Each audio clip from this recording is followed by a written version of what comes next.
kakak membawakan Lukas 2:11, kakak lupa baca di ayat ke nomor 22-nya.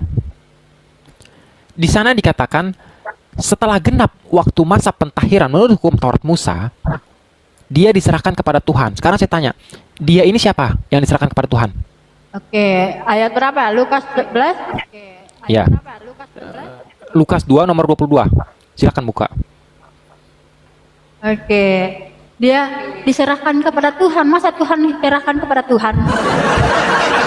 Ada ceritanya lah, makanya jangan pindah. Nah, Jangan dari tunggu-tunggu. sebentar. Kita bicara Lukas 2 kan? Yang diserahkan kepada Tuhan itu siapa? Iya.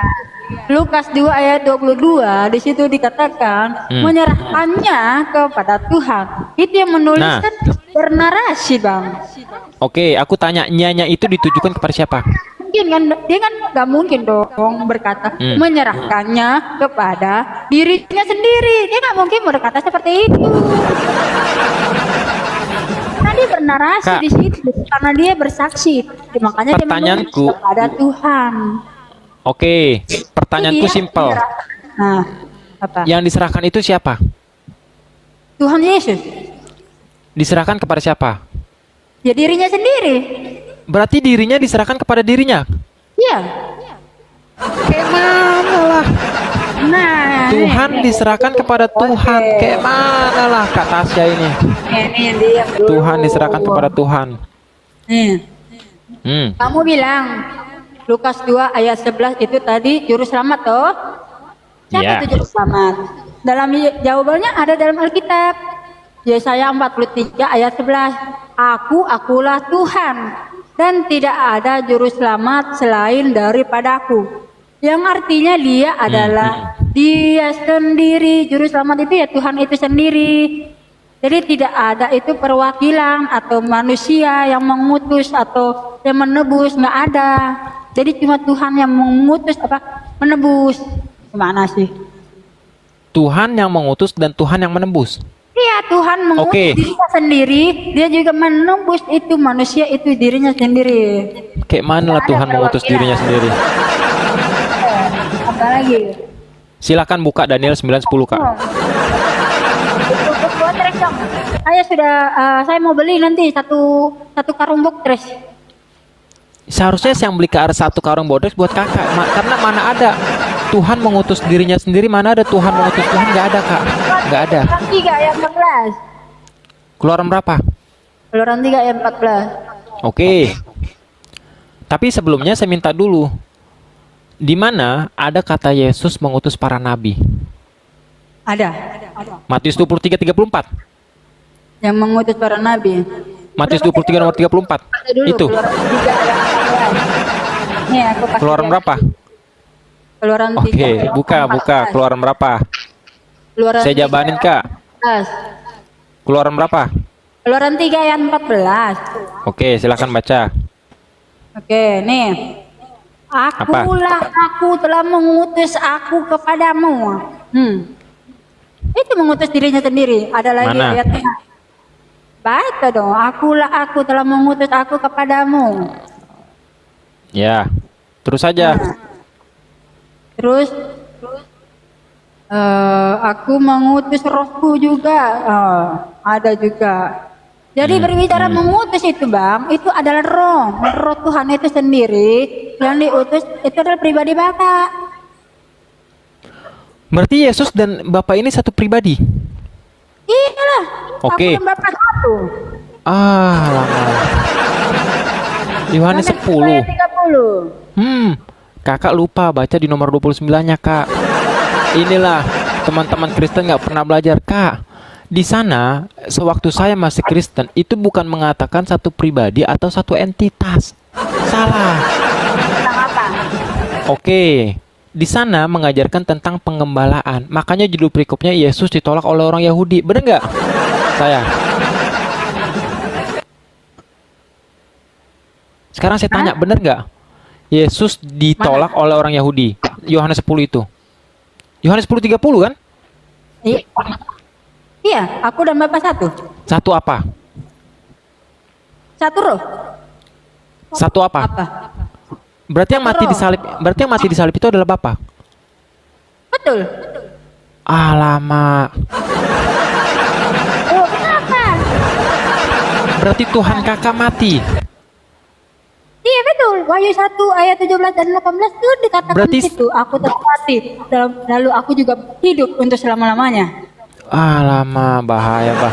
Berarti 1 Timotius 16 itu gagal ketika Allah itu mengatakan dirinya kekal. Nah, kamu nggak ngerti. Roh itu bersifat kekal, Bang. Nggak mungkin mati. Nah, Yesus ketika ini, oke, Jadi, Yesus ini yang Ya, dilahirkan dia- Maria ini berupa Dia roh kan atau berupa jasmani? Ya, diam dulu. Dia kan adalah roh. Ketika turun ke Ya. dunia menyatakan diri sebagai anak, dia memiliki tubuh jasmani sendiri. Nah, ketika disalibkan, tubuh jasmani inilah yang mati. Rohnya itu bersifat kekal. Makanya pergi merebut alam maut itu dan berkuasa atas alam maut itu. Makanya dia bisa membangkitkan dirinya sendiri. Berarti kedagingannya ini bukan Tuhan. Tuhan. Tadi katanya bukan, Kak. Aduh, kayak mana lah kata saya ini. Ngerti-ngerti juga nih. Aku tanya. Sekarang aku tanya. Yang dilahirkan oleh Maria ini dalam bentuk roh atau dalam bentuk jasmani? Baca Lukas Matius 1 ayat 18.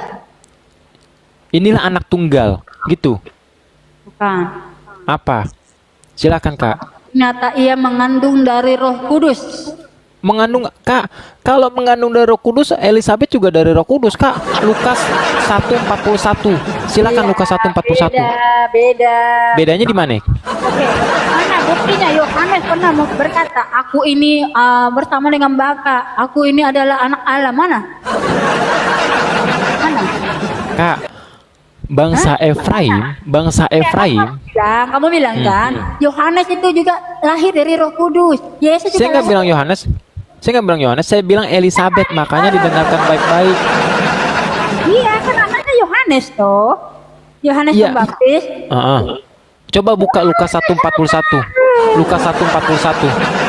Iya. Itu juga dilahirkan dari Roh Kudus bukan? Iya, tapi Elizabeth. pernah nggak dia berkata, aku ini anak Allah, aku ini sama dengan Bapak. Pernah nggak? Pernah Oke. nggak dia berkata? Sekarang saya tanya, Nggak ada, nggak ada. Kak. Sekarang saya tanya, Jadi di gini, mana? walaupun dia lahir Sebentar dari dulu lah. Roh Kudus, Gimana itu nih? juga tidak akan pernah bisa mengatakan bahwa aku dan Bapak adalah satu. Berani-beraninya dia berkata begitu. Kak, sekarang saya tanya, di mana Yesus mengaku dirinya itu sederajat dengan Bapa? Sedangkan dalam Mazmur 50:21, janganlah engkau mensederajatkan aku. Baca Wahyu 21 ayat 7. Apa? Aku minta. Perkataan Tuhan Yesus itu. Oh, perkataan Yesus. Bentar, aku buka. Wahyu berapa? 21 ayat 7. 21 ayat 7. Ini kan Wahyu, ini kan mimpi Yohanes di Pulau Patmos. Kapan Iya, baca pakai sih? dulu. Apa katanya di situ? Ya baca lah. Barang siapa menang, ia akan memperoleh semuanya ini dan aku akan menjadi Allahnya. Dan ia akan menjadi anakku. Tetapi orang-orang penakut, orang-orang yang tidak percaya, orang-orang keji, Baca weh, sampai 7. ya itu nomor 7 kan. Ini udah suruh baca, dia ngomel-ngomel. Gimana sih? Ia akan menjadi anakku, ada titik situ loh. Iya, terus kenapa? Nah, Berarti itu kan anak dan bapak ini sama, satu pribadi. Saya minta, ya, Kak, denger nggak? Kan tadi kakak mengatakan ketika saya membawakan Lukas 1:41 bahwasanya Elizabeth juga dikandung dari Roh Kudus. Lalu kakak Iya. bertanya nih, di mana Yohanes mengaku bahwasanya aku ini dan Bapa ini adalah satu atau sederajat. Sekarang saya tanya balik, di mana Yesus mengaku dirinya itu sederajat dengan Bapa? Jawab itu aja, Kak. Simpel aja. aku dan Bapak adalah satu. Itu sudah sederajat. Aku dan Bapa adalah satu. Iya. Oke. 10. Oh, Kak. Wahyu 21 ayat 7 dia mengaku adalah Allah itu sendiri. Di mana? Di mana tunjukkan? Itu anak Allah. Anak Allah pak Anak Allah pakai Allah. Nggak ada anak Allah di situ. Anak Allah pakai Allah. Oke. Oke, kita bahas satu-satu ya. Pertama Yohanes 10:30. Setuju? Ngambilnya jangan cuma satu ayat dong. Kita buka selau. Nah, Yohanes 10:30 kan? iya. Bentar ya. Ini orang-orang kadang kalau ngambil-ngambil satu ayat cuman buat pembenaran ngomong kosong. Bentar. Jadi gini bang, menjawab Alkitab itu ada jawabannya di Alkitab. Nggak usah pakai tafsir. Selau. Kan aku udah bilang, santai kak. Iya, saya santai. Yang penting kakak percaya. Iya sebentar. Yang penting kakak percaya. Bible tahun 1800-an dan Bible punya ini. Iya kan? Percaya kan? Kita bukakan teman-teman.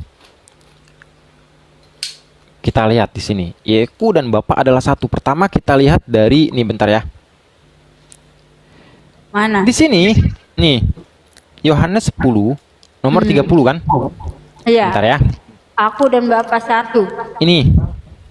Aduh, bentar. Bentar ya. Aku ini kan dulu.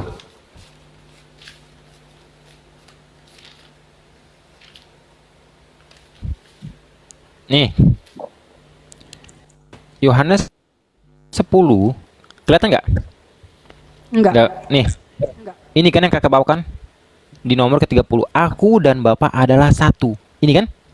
Iya kan setara toh. Oke. Kakak lupa baca di nomor sebentar. Itu aku dan Bapak adalah satu. Itu yang menunjukkan bahwa dia adalah setara dan satu. Oke, udah boleh. Nah, mungkin berarti Yohanes mana ada berkata kayak gitu. Walaupun dia lahir dari Roh Kudus, mana dia berkata seperti itu. Aku dan Bapak adalah satu. Mana? Tidak Ya ada. dengerin dulu kak. Dengerin dulu. Jadi Aduh saya nggak boleh dia ngomong. itu dilahirkan dari Roh Kudus yang sama. Dia tetap ini nggak akan berani berkata seperti itu. Iya makanya saya bilang kak. Di sini. Bukan dia itu Tuhan itu sendiri. Kak. Aduh alamak. Sebentar dengerin dulu kak. Iya. Gini. Yang saya paham waktu masa kekristen. Kakak kan selalu membidat-bidatkan Tritunggal nih. Iya kan? Nah. Bukan saya yang membidat-bidatkan, mereka yang membidat-bidatkan saya. Enggak. Oke. Sekarang gini. Di sini kakak lupa baca nih. Apa itu? Di nomor ke-29-nya. Bapakku yang memberikan mereka kepadaku lebih besar daripada siapapun. Lebih besar kak. Ya, apa Ya kan? Nah, di sini, aduh. Nih, kenapa aku mengatakan ini satu pengembalaan? Kakak lupa baca nomor dari nomor 20 sini nih. Nih ya. Dari nomor 27, Yesus menjawab kepada mereka, aku telah mengatakannya kepada kamu, tetapi kamu nggak percaya. Pekerjaan-pekerjaan yang kulakukan dalam nama Bapakku. Pekerjaan. Karena apa? Sebentar dulu. Di sini dikatakan itulah yang memberikan kesaksian tentang aku, tetapi kamu tidak percaya. Karena kamu tidak mau masuk dalam domba-dombaku. Nah, makanya aku bilang ini satu pengembalaan, bukan satu hakikat. Kemana lah? Penggembalaan mana? Nggak ada tuh tertulis. Paulus mengatakan satu penggembalaan. Nih, baca. Bapak lebih besar daripada aku. Nah, dalam Yohanes 14. Emang Yohanes itu penulisnya Paulus? Diam dulu. Yohanes 14 ayat 10 dikatakan, Bapa di dalam aku di dalam Bapa. Iya. Bapa lebih besar daripada aku. Itu menunjuk pribadinya sebagai Tuhan. Itu adalah Roh. Oke. Hah? Saya kasih kayak ilustrasi. Adalah roh. Coba kak, buka Yohanes 12 43 sampai 45. Silakan baca. Apa kata Yesus di situ? Kan kakak bilang satu tuh. Coba Iya, buka. Roh. Silakan. Kakak baca ya. Tadi kan sudah baca. Sekarang kakak baca dong. Bentar. Baca silakan kak. Bentar. Siapa yang nih, lihat? saya Kalau kakak kasih masih kekeh. Tuhan itu adalah Roh. Iya. Ya silakan baca aja kak. Yang mana? Apa perkataan itu? Baca Yohanes dong. 12 nomor 43 sampai 45. Silakan baca. Kalau kakak baca. masih menguatkan doktrin kakak bahwasanya itu aku dan Bapak satu, silakan baca aja. Kamu baca. Mana buktinya? Satu penggembalaan itu mana? Mana? Kak, penggembalaan itu pekerjaan bukan? Enggak lah, satu roh itu, bukan satu. Alamak. Emangnya lu pikir ini guru bangunan? Apa tuh? Coba buka. Tuhan adalah roh ya, dengar ya, Tuhan adalah Iya. roh. Nah, makanya itu kenapa Yesus mengatakan secara dagingnya, dia berkata, Bapak lebih besar daripada aku, karena menceritakan tentang pribadinya dia sebagai manusia itu saat itu. Kayak kita ini tanpa roh kita juga tidak akan bisa ngapa-ngapain, kita nggak akan bisa hidup. Oke, Kak. Sekarang saya tanya, Yesus itu dalam bentuk manusia atau dalam bentuk roh ketika dilahirkan oleh Maria? Dalam bentuk seperti manusia. Enggak usah pakai kata seperti. Langsung aja komitmen, Kak. Enggak usah. Dia bukan manusia, dia adalah Tuhan yang seperti manusia. Aduh, Beda kacau juga, cerita. Bang. Kalau kita mengatakan dia adalah manusia, berarti Maria melahirkan manusia. Berarti yang Maria lahirkan itu dalam bentuk manusia atau dalam bentuk roh? Tuhan dong. Saya pertanyaan saya bukan Tuhan. Yang saya tanya, Tuhan. yang dilahirkan oleh Maria itu dalam bentuk manusia atau dalam bentuk roh? Dia adalah Tuhan. Tuhannya kakak Yesus kan? Ya, Lukas Yesus 12. itu dalam bentuk manusia atau dalam bentuk roh? Ayat 11 jawabannya dia lahir adalah Tuhan. Udah. Kakak paham nggak pertanyaan saya? Saya bertanya bukan antara Tuhan dan tidak Tuhan. Saya bertanya yang dilahirkan oleh Maria ini dalam bentuk manusia atau dalam bentuk roh? Dalam bentuk roh dan daging. Aduh. Dalam bentuk roh dan dalam bentuk daging. Yang Tuhan ini yang mana? Yang dalam bentuk roh? Sebentar. Kedagingan yang dimana untuk korban menghapus dosa. Oke, kalau kakak mengatakan seperti itu, saya bilang, kan tadi kakak bilang kan, iya kan? Kasih. Allah itu roh, dan Iya. kita menyembah Allah atau Elohim dalam bentuk roh dan kebenaran. Oke? Iya. Terus kakak membawakan Lukas 2:11. Di sana telah lahir Kristus Juru Selamat Tuhan di kota Daud. Iya. Saya bertanya, yang dilahirkan oleh Maria ini dalam bentuk roh atau dalam bentuk jasmani? Roh dan daging. Udah aku jelasin tuh. Berarti ada dua pribadi. Satu. Ada dua pribadi. Satu. Kayak Oke, kamu sekarang nih. aku tanya, di mana Allah mengatakan dirinya itu adalah manusia? Siapa? Ferry. Ferry memiliki tubuh, Ferry memiliki jiwa, Ferry memiliki roh. Itu sama. Bapa, Anak, dan Roh Kudus itu satu nama, yaitu Yesus Kristus. Ah, kacau nih. Kak, Makanya kamu kan dari tungtung masalahnya nggak ngerti. Kak, dengerin dulu. Makanya Ketika- Murtad, kakak lupa baca Ibrani 6. Yang murtad itu apa? Harus meninggalkan asas-asas kekristenan. Lupa kakak baca itu. Tuh, mana? Saya bertanya simpel loh, Kak. Apa? Saya bertanya, di mana kan kakak mengatakan aku dan Bapak adalah satu. Yang dimati di kayu salib itu adalah Bapak. Berarti Tuhan kakak mati. Di mana maha kuasanya? Yohanes 10 ayat 30, aku Itu- dan Bapa adalah satu. lama. Sudah, satu roh Itu satu apa saya tanya? Satu apa? Satu apa? Oke, sekarang saya tanya. Kan tadi saya udah bilang itu satu penggembalaan, bukan satu roh. Saya tunjukkan Mana dari ayat 27 ayatnya? sampai Saya mau buktikan mana ayatnya yang mengatakan satu penggembalaan. Mana? Oke. Nanti aku minta buktikan juga ya. Iya, Nanti aku mana? buktikan juga ya di Oke, bentar. Mana ayatnya? Ini Onenes harus aku hancurkan hari ini. Onenes. Oke, sebentar. Onenes aku harus hancurkan hari ini biar nggak ada penyesat-penyesat antikristus. 2 Yohanes. Sebentar, 2 Yohanes pasal 1 nomor 7.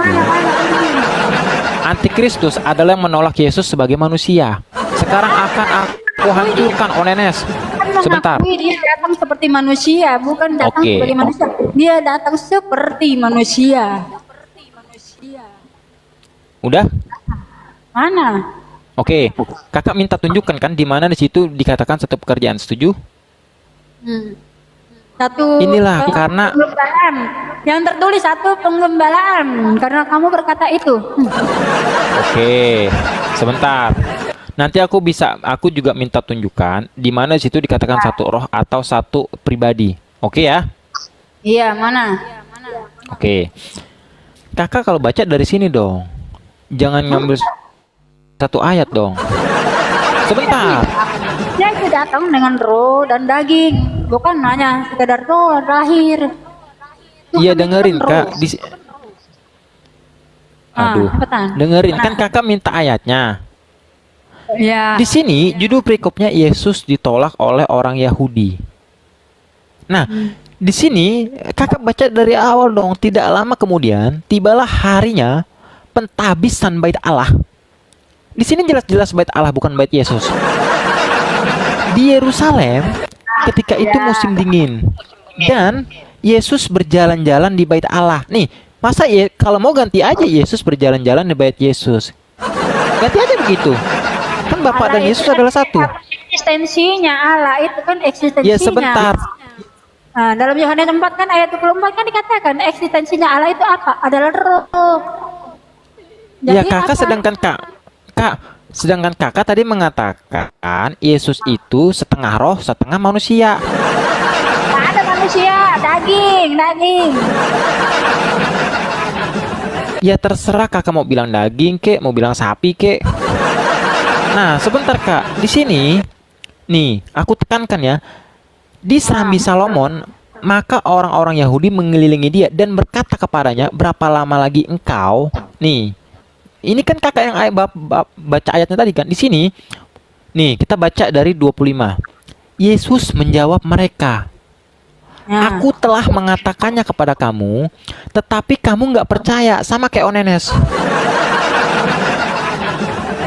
Pekerjaan-pekerjaan yang kulakukan dalam nama Bapakku. Penggembalaan.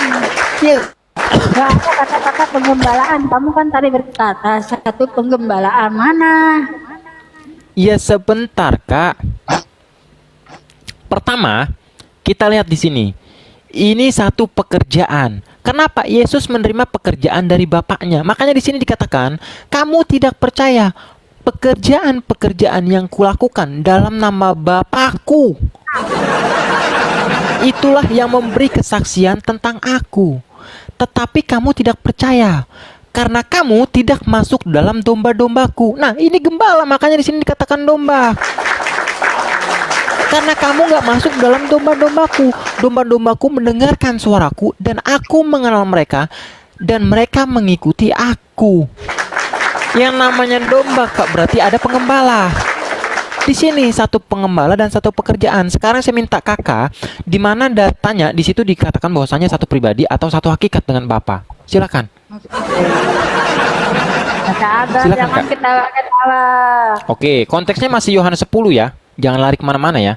Yohanes 10. Tuh, ini kan kasih tunjuk dulu satu ayat nih. Di dalam Ya. Efesus 3 ayat 14.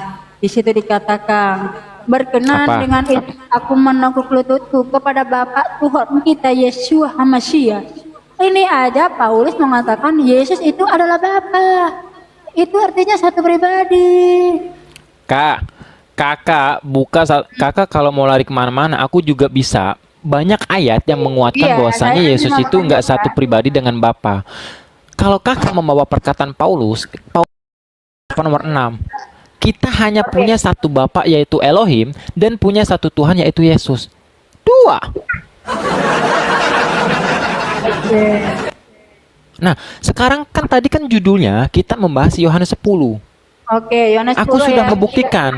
Ya, oke. Saya Ya akan satu perikop boleh-boleh aja. Ya, oke, tentang itu aja ya. Oke, nih. Oke. Nah, Di mana di situ dikatakan bahwasanya satu pribadi. oke nih. Yohanes Ya. 1 ayat 38. Ya, silakan. Namun jika kamu Aku baca dari sini.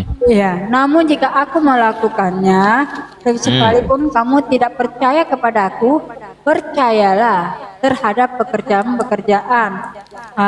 Supaya kamu dapat memahami dan percaya bahwa Bapa di dalam aku dan aku di dalam Bapa. Bapa itu adalah roh dalam Yohanes 4 ayat 24. Nah, dia mengatakan ini secara dagingnya, yang artinya berarti Bapa di dalam dirinya secara tubuh jasmani itu sendiri.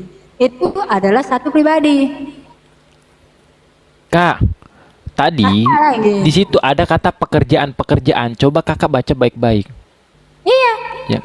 Nah, Jadi berarti berarti di situ Yesus menerima sebuah pekerjaan dari Bapa. Loh. Kok salah sih? Jadi gini, Bapak memang melakukan pekerjaan-pekerjaan itu, tetapi berdiam secara tubuh jasmani. Kolose 2 ayat 9 dikatakan Di dalam dialah berdiam secara Kepenuhan Allah, kepenuhan Allah. Itu kan? Ya. Kepenuhan Allah. Oke, sekarang kakak Pinter ya. Kak, Hafal dia. sekarang kakak buka Yohanes 14, Yohanes 12 nomor 44 sampai 45 silakan. Kalau Yohanes, kakak masih menguatkan itu satu pribadi, ya, Yohanes 12 ayat 44 sampai 45. Silakan buka. Oke. Apa di Yang ayat berapa nih semua? Hah? Silakan baca Yohanes 12 Hmm. 44 sampai 45. Silakan baca, Kak. Adapun Yesus berseru dan berkata, siapa yang percaya kepada aku, ia bukan percaya kepada aku, melainkan kepada dia yang telah mengutus aku. Dan siapa yang melihat Nah, pinter. dia belum. Silakan baca. Ada dong ayat 45. Dan siapa yang melihat Ya, silakan. Yesus, dia melihat Bapa yang telah mengutus aku. Berarti Nah, melihat Yesus, berarti- melihat Bapa. Melihat Yesus berarti melihat Bapa. Itu adalah satu Kalau- pribadi. Tidak ada dua kayak pribadi. mana? Lagi tidak. Coba baca ulang, Kak. Kak gini. Itu adalah satu pribadi. Kamu bilang, nih, lihat nih, ayat 45. Siapa yang melihat aku, dia melihat dia yang telah mengutus aku. Berarti siapa melihat Ah. Yesus, berarti dia melihat Bapa. Coba baca baik-baik. Kak, baca baik-baik dari nomor 44. Dari nomor 44-nya silakan baca baik-baik. Ya, adapun Yesus berseru dan berkata, siapa yang percaya kepadaku, ia bukan percaya kepada aku. Nah, melainkan stop kepada dulu, Dia Kak. Dan telah Stop mengutus dulu. aku. Di sana Ya. Yesus mengatakan barang siapa yang percaya kepadaku, dia bukan percaya kepadaku.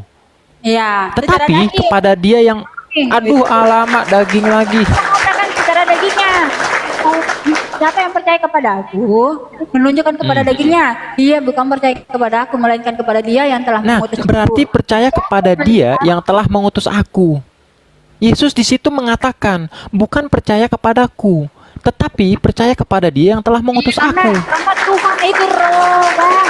Dia nggak mungkin mengatakan itu kalau dia memiliki Kak. dagingnya sendiri. Beda dong. Karena waktu dia Oke, bangkit, sekarang aku tanya. mengatakan, baru dia Kak. mengatakan keilahiannya dia sebagai roh. Ada ayat 45 dikatakan, siapa yang melihat aku, ia melihat dia yang telah mengutus aku. Oke, sekarang aku tanya.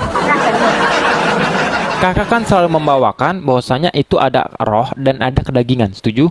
Ya. Kedagingannya ini Tuhan kakak juga bukan? Kenapa? Kedagingannya kenapa? Secara kedagingan. Kenapa? Secara kedagingan, ini Iya. kakak Tuhankan juga atau tidak?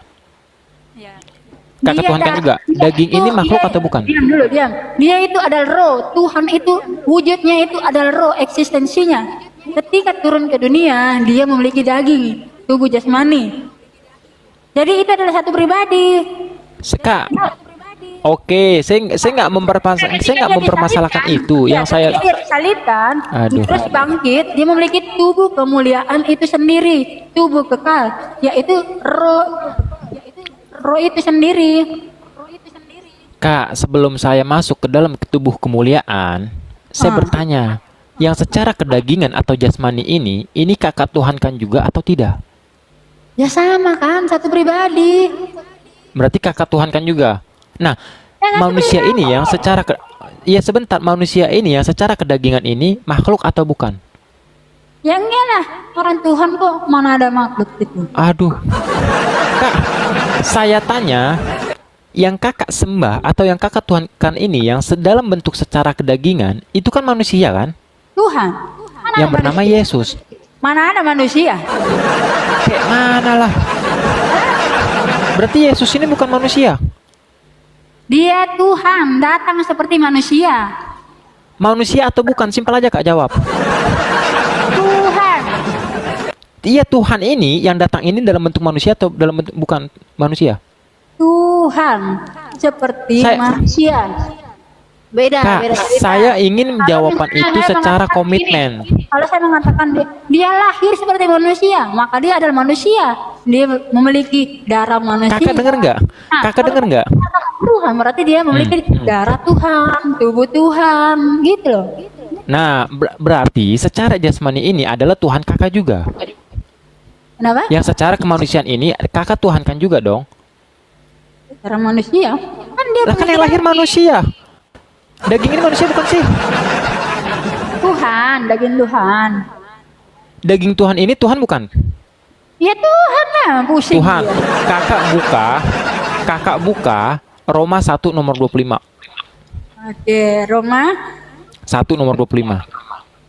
Roma 1:25. Silakan, Kak. Yang telah menukar kebenaran Elohim dengan kepalsuan dan telah menyembah serta beribadah kepada makhluk ciptaan selain yang menciptakan. Nah, memutarbalikkan kebenaran.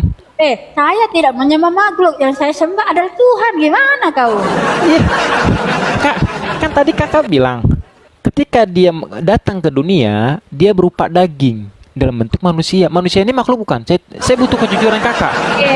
Nih, Saya butuh kejujuran kakak. Manusia. Dengar dulu. Tubuhnya itu seperti bentuknya manusia, tetapi dia tubuh sendiri. Tubuhnya sendiri. Mana lah nih. Aduh. Kak, saya bertanya, yang dilahirkan oleh Maria ini nggak usahlah seperti Kak. Saya butuh komitmen jawaban kakak. Ini bentuknya manusia atau bukan? Tuhan. Manusia bukan? Yang memiliki bentuk seperti manusia, mengikuti pola hidup manusia. Manusia atau bukan? Manusia atau bukan, Kak? Simpel aja jawabannya. Ya, seperti manusia. Udah dijawab tuh. Manusia, Kak. Saya nggak butuh kata seperti. Saya butuh komitmen jawaban kakak. Tubuhnya itu, Bang, tubuh Tuhan. Aduh, abang ini. Tubuhnya ini manusia bukan? Daging bukan? Tuhan. Daging bukan? Tubuh Tuhan, Bang. Bang, jadi saya jadi aduh kacau nih orang. Kak, tadi saya tanya, yang dalam bentuk manusia ini, yang Tuhan yang bernuzul ke atas muka bumi ini, daging itu manusia bukan? Tuhan. Iya, Tuhan ini manusia bukan? Nih, saya kasih tahu nih. 1 Korintus 11 ayat 29. Kayak mana lah? Karena tidak ada tuh tertulis tubuh manusia, Bang. 1 Korintus 11 ayat 29. Sebab siapa yang makan dan minum dengan cara yang tidak layak, ia makan dan minum penghukuman bagi dirinya sendiri, karena tidak membedakan tubuh Tuhan. Jadi kalau kita mengakui tubuh manusia, berarti kita telah berdosa dengan tubuh Tuhan itu sendiri. Tubuh manusia ini Tuhan bukan? Tubuh Tuhan dong. Ya, Saya tanya,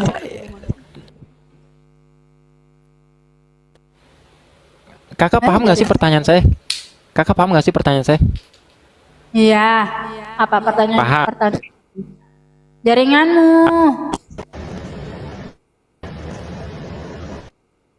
Paham, Kak.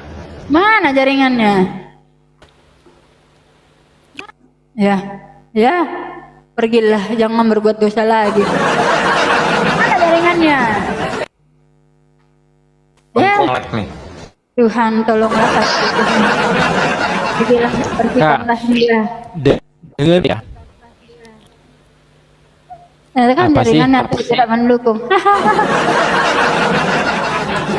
Tuhan Yesus sudah menolong aku.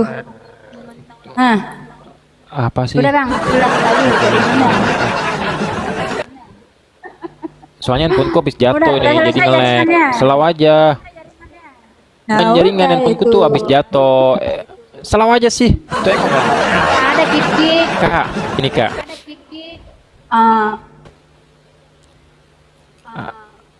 Iya, dengerin dulu.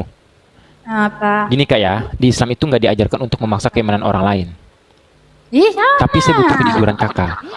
Ih, jujur. Ya sebentar dulu. Apa sih? Ini bisa bicara satu-satu nggak Kak? Saya bertanya. Ya. Oke. Kalau Kakak mengatakan itu bukan manusia, coba Kakak buka Lukas 22 nomor 69. Di sana dikatakan Yesus itu manusia atau bukan? 22 nomor 69. Lukas 22. 69. Silakan buka Kak. 69. Nah, sejak sekarang akan ada anak manusia yang duduk di sebelah kanan kuasa Nah, Elohim. Anak manusia. Oke, aku tanya. Manusia Aku itu tanya, Kak. adalah kiasan aja, Bang. Di mana di situ dikatakan hiasan? Terus kalau disebut anak domba, apakah anak domba? Hah? Oke, sekarang aku tanya. Kak, Apakah dia roti? Kak, sekarang aku tanya. Aku adalah batu penjuru, apakah dia batu? Tidak. Apa sih? Anak manusia, apakah anak manusia? Bukanlah. Berarti Yesus bukan anak manusia. Dia anak manusia itu adalah kiasan aja, Bang. Gelar, Oke. gelar. Kalau gelar. kalau semisalkan Kakak mengatakan itu hiasan, lalu Yesus anak apa? Anak manusia, gelar itu, Bang. Aku simple. Kiasan. Ketika Kakak mengatakan itu gelar, Oke, sekarang ini, saya Bang. tanya, lantas Kalau apa saya hakikat tanya, Yesus itu? Domba Allah, apakah dia anak domba? Kak, jangan lari kemana-mana dulu. Ini kita bicara tentang Kiasan kemanusiaan. sama ini, bunyinya sama. Anak domba Allah, apakah Yesus itu domba? Tidak. Sekarang saya tanya, berarti Nah. Yesus ini anak apa? Anak manusia. Hakikatnya anak apa? Kakak tadi mengatakan apa? Gelar apa bukan? Gelar itu. Anak Terus gelar. hakikat yang sesungguhnya itu dia anak apa? Kiasan itu adalah gelar-gelar aja, kiasan. Berarti dia yang sebenarnya itu pada hakikatnya itu dia anak apa? Tuhan. Tuhan. Aduh. Berarti ada anak Tuhan, ada Bapak Tuhan. Ya ada, satu aja Tuhan. Ada Bingung, anak Tuhan, ada Bapak Tuhan gitu. Ini Dia bingung. Karena kakak nggak masuk akal, imannya nggak masuk akal. Parah, Pak. Karena kamu bingung, makanya kamu murtad. Hah? Murtad. Kak, Malah, dengarkan baik-baik, Kak. nggak mau. Kakak mengatakan, Yesus itu Gini. adalah Tuhan yang datang dengan wujudnya sendiri, tubuhnya sendiri. kayak mana lah. Sesuai dengan Oke. itu ayat 26. Aku bukakan ya. Ini dari tadi daripada muter-muter. Nanti aku minta datanya ya. Nah, Aku sebenarnya tuh mau menghajar nih para onenes-onenes ini nih. Yang mengaku dirinya. Padahal dia lupa. Pertama-tama agama berdiri itu adalah Katolik. Di mana? Antioquia. Iya, mana? Nggak ada Katolik di dalam Alkitab. Yang ada Kristen. Oke. Di Mana? dalam Bible, sebentar, Mana di bukti dalam Mana Sebentar. buktinya Katolik? Mana buktinya Katolik? sebentar. Di dalam Bible memang tidak ada kata Katolik. Lihat buktinya ada ayat Katolik. Tetapi Katolik. di dalam Bible Mana? itu ada hanya ada dua kata. Sebentar dulu. Hanya ada dua kata, Nasrani dan Kristen. Iya, mana Katolik? Tulisannya mana? Ya memang nggak ada. Memang pada saat itu Kristen itu satu. Oke, Kak, kalau kakak meminta kayak gitu, lantas di mana di Bible tertulis ada kata onenes? Ulangan 6 ayat 4. Ulangan 6 nomor 4. Di mana Kak di situ dikatakan onenes? Kan kakak tadi minta secara letterlek. Tuhan Allah Sema kita. Israel, Adonai Elohenu, Adonai Ehad. Itu kan? Itu adalah penyembah satu Tuhan, Bang. Kakak tadi kayak mana lah? Kak, denger nggak? Kakak tadi minta secara letterlek. Kakak tadi minta secara letterlek di mana ada kata Katolik dalam Bible. Saya bilang, ya kan kata kakak tadi minta secara letterlek di mana ada kata Katolik dalam Bible. Iya kan? Mana? Mana? Oke, sebentar. Saya kasih tahu, memang tidak ada. Di dalam KPR 24 Berarti kamu ini tadi kan mengakui Apa itu sih? di Katolik itu adalah yang paling pertama. Nah, dibuktikan mana Katolik di dalam ayatnya? Alkitab tidak ada. Orang-orangnya. Oke, Orang ini. apa sih? Kan saya udah jujur. Saya Tadi- jujur, tadi bilang dengerin dulu, Kak. Tadi bilangnya Apa sih? pertama. Tadi bilang pertama Katolik, giliran diminta bukti tidak ada. Oke, dengerin ya Kak ya, dengerin sebaik-baik. Nah, Di dalam Bible itu hanya ada tercatat dua, Nasrani dan Kristen. Dalam Kisah Para Rasul 24 dan Kisah Para Rasul 25. Bener nggak sekarang saya tanya? Oke, sekarang saya tanya. Memang dalam ajaran bapak-bapak gereja, banyak yang mengatakan pertama Kristen itu berdiri di Armenia. Dibawa oleh Theodorus dan Bartolomeus. Tetapi banyak juga bapak-bapak gereja mengatakan awal mula Kristen berdiri di Antioquia. KPR 22 nomor 22. Di sana dikatakan apa? Enyahlah seorang Paulus dari atas muka bumi ini. Sejak dia pengkhianat para murid-murid Yesus. Pergilah dia ke Siprus, Matius pergi ke Siprus, si Paulus pergi ke Antioquia. Dalam Kisah Para Rasul 11:26, berdirilah baru gereja mula-mula. Sekarang saya tanya, yang berdiri di Antioquia itu gereja apa? ONNS kah? Tritunggal kah? Kristen Protestan kah? Atau Katolik? Kasih saya data, Kak. Kasih saya data. Gereja yang pada mula-mula berdiri di Antioquia itu gereja apa? Nggak Karena- ada sih, tulis gereja di situ, denum-denum, nggak ada. Dari mana Kakak mengatakan data? Nah, terus mana buktinya? Kalau ada tertulis Katolik, nggak ada kan? Kak, saya sudah bilang memang di dalam Bible tidak ada penulisan secara letterlek Katolik, nggak ada. Ya udah, berarti itu tidak ada. Kalau misalkan nggak ada, Kak, sebentar. Kalau misalkan nggak ada, berarti kita balik ke sejarah. Nggak usah bahas sejarah, saya tidak tahu sejarah. Kayak mana lah? Makanya Kak, dengerin baik-baik. Tuhan, kenapa? Ntar dulu, kita bahasnya tentang Tuhan. Kenapa ujung-ujungnya sejarah?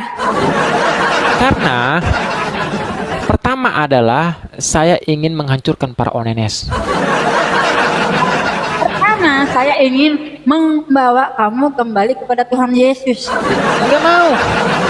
Ya udah, saya tidak Kalau kakak, oke.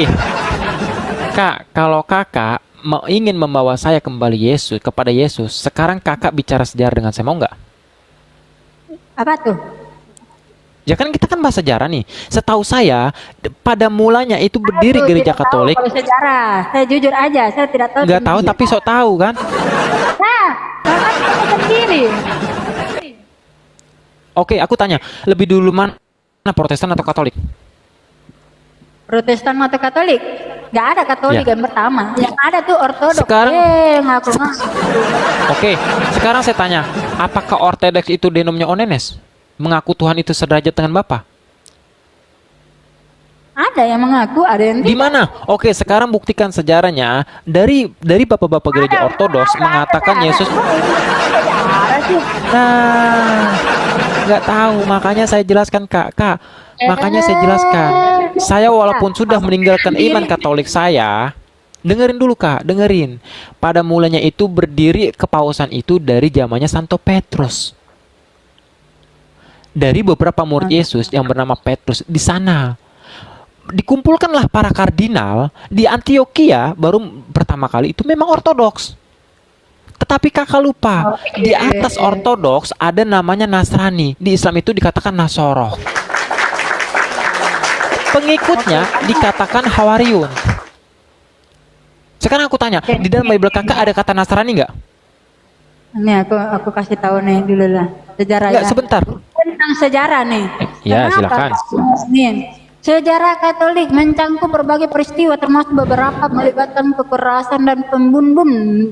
Beberapa contohnya adalah pembantaian hari Santo, Bartolomeo, perlakuan terhadap orang Yahudi selama berabad-abad. Jadi Katolik itu adalah bukan Kristen yang sejati.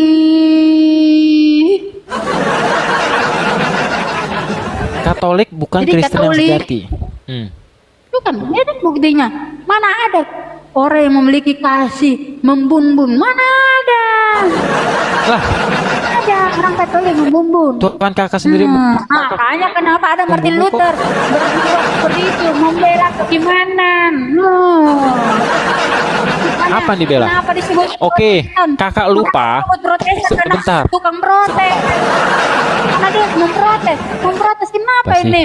Mengikut Apa sih? Tuhan Yesus malah begini. Membun-bun. Bahaya. Sekarang saya tanya, Tuhan Masa kakak matinya Katolik dibunuh nggak? itu membun-bun. Tuhan kakak matinya dibunuh nggak? Hah? Kenapa? Tuhan kakak matinya dibunuh nggak? Ya kan? Kenapa Mati dibunuh? dia. Atas salah apa dia dibunuh? Itu adalah penggenapan nubuatan. Ngerti nggak nubuatan apa?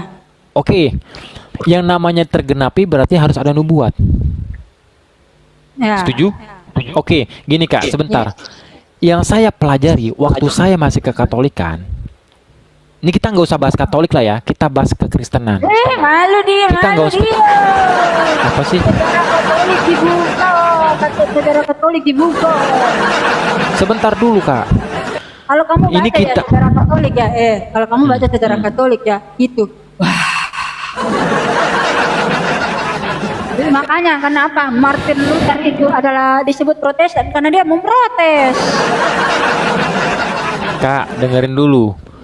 Bahkan ajar Martin Luther itu nggak terlegitimasi sama beberapa murid Yesus. Tapi Katolik itu terlegitimasi sama murid Yesus yang bernama Santo Petrus. Berdirilah Paus. Sampai sekarang, sampai kemarin Paus meninggal itu Paus Fransiskus. Sebelumnya dari Santo Petrus ada namanya Paus Benediktus. Itulah kak. Sekarang saya tanya, apakah tervalidasi Protestan dengan murid-murid Yesus? Enggak kan? Wah, tapi kenapa Orang- itu sejarah Katolik lebih membun-bun? Oh, kamu pindah lagi ke ajaran yang Ya Tuhan kakak juga dibunuh kok. Sekarang saya tanya kak, kita nggak usah lari ke Katolik. Sekarang saya tanya, tadi kakak Tuhan bilang Yesus itu di atas Apa sih? kayu salib itu mati untuk apa? Menyelamatkan kita. dengan terkutuk, Nah, Tuhan Yesus dengan itu tidak terkutuk di kayu terkutuk. salib, Orang yang berdosa itu dikatakan terkutuk. Orang yang berdosa dengan terkutuk itu di kayu salib. bukan. Sekarang saya Orang tanya yang kak, berdosa. oke kak, oke, kakak bilang Yesus itu nggak berdosa, melainkan dia mengenapi nubuat Ya. yang ada di perjanjian lama. Setuju? Betul. Setuju kan? Oke. Ya, mengenapi. Setahu saya kak, di Ulangan 21, orang-orang yang harus di kayu salib itu adalah orang-orang yang berbuat dosa besar. Betul. Ulangan 21. Makanya. Nah, sekarang saya tanya, sebentar dulu kak. Sekarang saya tanya, ketika itu kakak mengatakan, kakak lu tahu nggak? Sebelum adanya penyaliban Yesus itu ada orang yang disalib juga, namanya Sutorus. Tahu nggak? Iya. Tahu nggak? Sutorus itu apakah dia punya disalib dosa juga. atau tidak? Apakah dia punya dosa atau tidak? Punya dosa, makanya disalib. Nah, Tapi kan yang kita pertanyakan orang yang bukan punya bukan dosa, sosok Storus ini kak. Yang kita pertanyakan adalah sosok Yesus. Di dalam imamat, ingat dulu, di dalam Ya. imamat untuk hewan kurban, untuk korban penghapus dosa itu harus domba yang tidak bercela, domba yang tidak bercacat, domba yang kudus, yang suci. Makanya kenapa Yesus dikatakan anak domba Allah? Karena itu adalah bayangan hewan kurban hukum Taurat. Gitu. Kak, Gitu, oke, ya. sebentar kak. Saya bertanya, kak. Gini, boleh saya ngomong? Iya. Oke, gini. Saya nggak mengungkiri bahwasanya memang itu ada konsep penebusan konsep korban. Tetapi konsep korban itu kakak tahu nggak mulainya dari mana? Konsep korban itu mulainya dari zamannya Abraham atau Abram atau di Islam dikatakan Nabi Ibrahim alaihissalam. Ya. Di Kejadian 22, Abraham atau Abram atau Nabi Ibrahim alaihissalam diuji keimanannya. Untuk apa? Menunjukkan rasa ketakwaannya atau kecintaannya yang kepada Allah. diserahkan siapa? Siapa yang diserahkan? Ishak. Nah, Isa kan? tapi kan kamu Islam kan sekarang kan? Kenapa berubah? Kenapa? Kamu Islam kan sekarang? Kenapa berubah? Lah, orang Islam Oke. aja mengaku Ismail kok kamu Ishak tuh? Oke, sebentar kak. Saya nggak membahas ke sana. Saya nggak mau bahas ke sana. Islam. Berarti kan kamu harus mengakui adalah Ismail, bukan Ishak. Karena orang Islam itu tidak mengakui Ishak yang dikorbankan di sono. Kak, Nah, kalau kakak membahaskan Ishak dan Ismail, nanti kakak akan terjebak sendiri. Saya cuma bilangin aja. Karena apa? Di sana dikatakan anak tunggal. Di Kejadian 16, Ismail alaihissalam itu lahir ketika Abraham umur 80 tahun. Ishak itu lahir ketika Abraham atau Abram ke umur 100 tahun. Di sana dikatakan anak tunggal yang telah diserahkan untuk menguji keimanan Abraham. ya. Ishak Yang kan, namanya sebentar, yang namanya anak tunggal itu artinya apa kak definisi anak tunggal? Anak Kakak akan satu-satunya. terpelintir loh. Anak satu-satunya. Anak satu-satunya. Abraham punya anak siapa? Ishak dong, karena dia adalah perjanjian kekal. Dia dari Ismail Ishak. anaknya. Istri yang sah. Ismail kan anak dari Buddha, Hagar. Oke, Anaknya- kak iya. saya tanya, Ismail itu anaknya Abraham juga bukan? Iya, anaknya juga, tetapi tidak diakui di hadapan Tuhan. Nggak diakui. Iya. Oke. Makanya kenapa gini? Di dalam Alkitab dikatakan Ishak adalah perjanjian kekal. Dengerin saya baik-baik, Kak. Kalau kakak mengatakan perjanjian kekal, kakak lupa. Kejadian 17, anak yang telah diberkati itu adalah Ismail, bukan Ishak. Ishak itu adalah perjanjian kekal, artinya keturunan nabi-nabi itu, makanya dari keturunannya Ishak. Sementara Ismail itu tidak. Ismail itu diberkati banyak bangsa-bangsa aja. Oke, sekarang aku tanya. Ada nggak ada nggak Ishak tertulis dalam Bible bahwasanya Ishak diberkati oleh Tuhan? Ada Ishak nih, bentar ya. Silakan. Tadi aku sudah tunjukkan ya bahwasanya Ismail Ini itu aku diberkati mau oleh Tuhan. kasih tahu dulu nih tentang hewan kurban ya. Kenapa harus orang yang bersih, suci? Nih, aku kasih buka ILT nih. Melainkan dengan darah Hamasya yang mahal. Kok ke ILT? Nah, sama aja ini. Ngapain ke ILT, Kak? Ganti. Nenek Nih, aja ke ILT. melainkan dengan darah yang mahal, yaitu darah Kristus yang sama seperti darah anak domba yang tak bernoda dan tak bercacat. Anak domba memang anak domba, bukan anak manusia. Iya, makanya kenapa Yesus dikatakan anak domba Allah? Karena itu adalah bayangan. Israel juga dikatakan anak domba kok. Kak, Yeremia 50, anak domba itu hanya disematkan kepada Israel. Iya, domba-domba. Kita kan Kakak juga harus termasuk pahami domba. itu. Emang kakak Bani Israel? Iya. Oh, Bani Israel. Bagus. Oke. Sekarang saya tanya, Kak. Kakak bicara konsep penyalipan itu terlalu jauh sebenarnya menurut saya. Kakak akan ketampol sendiri. Nih. Oke, kita tadi buka. pertanyaannya apa tadi? Oke, saya cariin ayat Sebentar. tadi apa? Pertanyaan saya, kita pertama-tama dalam konsep penebusan dosa. Kan itu kan? Nah, kakak bilang itu untuk menggenapi hukum Taurat. Di Keluaran 20, hukum Taurat nomor 1 adalah janganlah engkau membunuh. Yesus dibunuh. Itu kan Janganlah engkau menyembah. Oke, sekarang saya tanya gini aja lah, Kak. Kita langsung kepada nih, sebentar. ayatnya Sekarang ada nih, ayatnya. apa sih? Kak, sekarang kita langsung pada intinya saja. Apa? Kakak tadi mengatakan bahwasanya itu untuk penggenapan hukum Torah, setuju? Makanya Yesus harus disalibkan. Yang namanya penggenapan berarti harus ada nubuat. Ya kan? Setuju nggak? Setuju dulu dong. Iya. Bentar, saya cas dulu. Handphone saya lowbat bentar. Lowbat. Oke, nih. Jadi gini ya, Tuhan Yesus itu Udah, Kak. nyawa nih. Kalau kita lihat Yohanes 10 ayat 18. Tidak seorang pun mengambilnya daripada aku, melainkan aku memberikannya menurut kehendakku sendiri. Baru. Aku berkuasa memberikannya dan berkuasa mengambilnya kembali. Inilah tugas yang diterima Bapakku. Kakak kenapa dibawain perjanjian baru? Ada aja. Katanya kan perjanjian baru sudah tergenapi dengan konsep penyalipan Yesus. Benar nggak? Betul. Berarti nubuat itu harus tercantum di perjanjian lama. Setahu saya dalam Dua Raja-Raja dan Imamat, konsep dengan pengorbanan dari manusia itu sama saja seperti kepada konsep kepada Dewa Molok.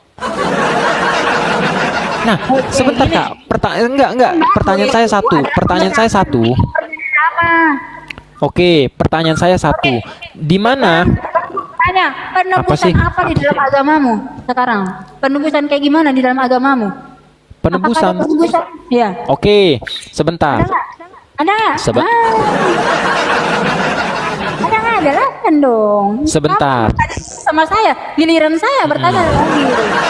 Iya, saya jawab. Sebentar. Sebentar, saya jawab. Di agama kami itu nggak ada konsep penebusan dosa. Cukup tobat, selesai. Nggak perlu Tuhan jadi manusia. Makanya kata Allah tadi saya bilang dikatakan di sana apa? Qul in kuntum tuhibbunallah fattabi'uni yuhibbukumullah wa yaghfir lakum dzunubakum wallahu ghafurur rahim. Bilang penebus itu Yahudi dan Nasrani. Penebusnya katanya orang Muslim itu Yahudi dan Nasrani katanya. Di mana? Itu. Katanya ada bilang penebus itu Yahudi dan Nasrani. Nggak ada. Nggak ada, Kak. Gini, di kami. Oke, sekarang saya minta datanya. Ketika kakak mengatakan penebus kami adalah orang Yahudi dan orang Nasrani, di mana datanya? Saya cari dulu. Di mana datanya? Silakan. Bentar, saya cari dulu. Pasti nerima WhatsApp. Di mana datanya? Tunjukkan, Kak. Loh, kenapa ini? Di mana datanya? Peringatan pelanggaran live Anda ditandai. Nggak usah peringatan, Kak. Tinggal tunjukkan datanya. Di mana datanya? Kita Ini. Nggak ada. Nggak ada. Aduh, Pak. Di mana datanya, Kak? Jangan ngabur, Kak. Kakak tadi mengatakan, enggak, sebentar. Kakak tadi mengatakan umat Islam itu konsep penembusannya dengan orang-orang Nasrani dan orang-orang Yahudi. Alah, daripada saya kena repot Enggak, tunjukkan aja, Kak. Tunjukkan aja. Padahal tadi saya udah bilang Allah itu sifatnya Ghafurur Rahman dan Rahim. Makanya tadi saya katakan, Qul in kuntum tuhibbunallah fattabi'uni yuhibbukumullah wa yaghfir lakum dzunubakum wallahu ghafurur rahim. Itu kata Allah jelas. Nggak usah pakai konsep penebusan dosa. Dalam surat An-Nisa di ayat ke-78. Oke, berarti kamu berusaha untuk menyelamatkan dirimu sendiri dengan kekuatan dirimu sendiri. Kak, Begitu. sebentar. Karena terciptanya surga dan neraka itu karena kemuliaan diri kita. Makanya Allah mengutus para khalifah. Adam diutus pertama itu untuk menjadi khalifah. Ketika kita berbuat salah, cukup kita bertobat, selesai, Kak. Nggak usah pakai konsep penebusan dosa. Apalagi Tuhan jadi manusia. Nggak usah. Karena Allah itu sifatnya Ar-Rahman dan Ar-Rahim. Bukti kasih Tuhan. Makanya dia menjadi seperti itu. Kak, sekarang saya tanya. Di mana dalam perjanjian lama bahwasanya Tuhan itu, Kak, saya tanya, di mana dalam perjanjian lama bahwasanya Tuhan itu harus konsep penebusan dosa itu harus dengan darah manusia? Karena tadi kakak bilang itu untuk penggenapan. Kurban, tentang hewan kurban. Hewan kurban itu apakah manusia? Itu adalah hewan kurban itu adalah tidak sempurna. Saya tanya, kok hewan kurban itu manusia atau binatang? Makanya Tuhan itu menebus kita itu bukan dengan darah manusia, tetapi darah Tuhan itu sendiri. Alamak, Kak. Beda cerita. Kalau kamu mengatakan itu yang disalib itu yang menebus adalah darah manusia, ya iyalah. Itu kan darah Tuhan, Bos. Sebentar, Kak. Kak, tadi kakak bertanya, saya sudah jawab. Bahwasanya di Islam itu nggak harus konsep penebusan itu dengan menumbalkan orang, nggak. Kakak bedain dulu antara tumbal dan korban. Tidak ada yang manusia, tidak ada manusia. Tuhan sendiri, dirinya sendiri. Oke, sekarang saya bertanya kepada kakak. Ketika kakak mengatakan itu bukan manusia, ini sebenarnya rada-rada challenge juga saya bilang. Kakak kan bilang penggenapan. Saya minta satu data saja dalam perjanjian lama bahwasanya Tuhan itu akan menggantikan konsep pengorbanan yang tadinya dengan darah lembu atau domba digantikan oleh Tuhan itu sendiri. Di mana? Yeremia 31. Apa? Sampai baca Yeremia 31 ayat 31 sampai baca. Bukain dong, masa suruh saya bukain? Emang nggak bisa bukain? Di mana dengan darah Tuhan? Iya, sabar. Nah, nih gua bukain nih. Ya, buka, Kak. Sesungguhnya akan datang waktunya, demikianlah firman Tuhan. Aku akan mengadakan perjanjian baru. Aduh, ya elah. Perjanjian baru. Iya, aku tahu itu. Itu yang sering dibawakan Bang Zuma, perjanjian baru. Perjanjian baru. Iya.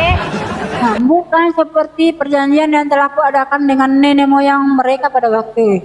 Aku memegang tangan mereka untuk membawa mereka keluar dari tanah Mesir. Perjanjianku itu telah mereka ingkari, meskipun aku menjadi Tuhan yang berkuasa atas mereka. Demikianlah firman Tuhan. Di mana di situ ada dikatakan darah manusia, Kak? Darah Tuhan. Ada. Nih, Kakak mengerti itu? Diam dulu. Tetapi beginilah perjanjian yang kuadakan dengan kaum Israel sesudah waktu itu. Demikianlah firman Tuhan, aku akan menaruh Tauratku dalam batin mereka dan menuliskan dalam hati mereka. Maka aku akan menjadi Allah mereka dan mereka akan menjadi umatku. Dan tidak usah lagi mereka mengajar sesamanya, akan mengajar saudaranya dengan mengatakan kenalah Tuhan. Sebab mereka semua Di bersatu. mana di situ dikatakan konsep pengorbanan, Kak? Konsep penebusan. Di mana di situ dikatakan konsep penebusan? Kakak paham nggak pertanyaan saya? Iya, Yesaya 63 ayat 9. Ini nih. Coba lihat. Apa di Ini situ? saya kan jelaskan dulu perjanjian Iya. baru dari mana. Ya silahkan. Di suara saya nih. Yesaya 63 ayat 9. Dalam segala kesesakan mereka bukan seorang duta atau utusan, melainkan Ia sendirilah yang menyelamatkan mereka. Dialah yang menebus mereka dalam kasih-Nya, dan belas kasihannya Ia mengangkat dan menggendong Iya. mereka selama zaman dahulu kala. Siapa di situ yang menebus kalau bukan Tuhan itu sendiri? Di mana dengan darah Tuhan, Kak? Ya itulah menebus. Di situ menebusnya dengan cara apa? Bertobat atau dengan darah Tuhan harus dipotong? Tuh, menebus mana ada bertobat? Iya. Buktikan ayatnya mana? Menebus dengan cara bertobat. Oh, mau aku buktikan. Nah, Oke, nanti kakak buktikan juga karena kakak belum membuktikan bahwasanya konsep Oke, iya. bertobat itu harus dengan darah Tuhan. Belum buktikan. Aku buktikan ya. ya, Nih, bentar. Aku buktikan. ya. Pertama kita buka. Bentar ya. Bentar. Padahal belum dibuktikan konsep penebusan itu dengan darah Tuhan. Ada aja kakaknya. Bentar ya. Ada. Aku buktikan. Ya. Imamat 11 ayat 7. Ayat 17. Ya. Apa di situ dikatakan? Itu dengan darah lembu loh, Kak, bukan darah Tuhan loh. Itu darah lembu loh, bukan darah Tuhan. Iya. Kakak tadi menyepakati konsep penebusan. Oke, bentar. Ini gua Ya. Imamat 17 ayat 11. Karena nyawa makhluk ada di dalam darahnya, dan aku telah memberikan darah itu kepadamu di atas misbah untuk mengadakan pendamaian. Pendamaian itu adalah apa? Penebusan. Jadi pendamaian itu adalah menceritakan Aduh. tentang kita itu berdamai kepada Tuhan itu sendiri. Bagi nyawamu, karena darah mengadakan pendamaian dengan perantaran nyawa. Itu saudara-saudara. Oke, bentar ya. Nah, Kita buktinya. bukakan ya. Kamu bilang Selau. penebusan dengan pertobatan. Mana bukti kan penebusan dengan pertobatan? Harus ada kata penebusan dan pertobatan. Bentar ya. Aku buka Yeskiel. Bahkan Yeskiel itu perjanjian lama kan? ketahuan KTP, Kristen KTP dia. Apa sih? Masa tidak tahu Nih. perjanjian lama dan baru? Iya, Kak, saya butuh kesepakatan kakak dulu. Yeskiel itu perjanjian lama apa perjanjian baru? Ya, perjanjian lama. Kita minta di perjanjian lama dong, bukan perjanjian baru dong.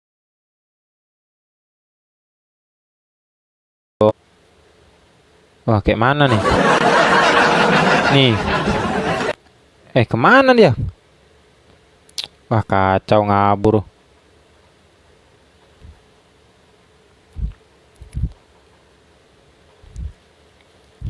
Kenapa? Kemana dia? Kundang lagi. Mana dia ya? Ngabur dia. Ntar ya. Ngabur dia.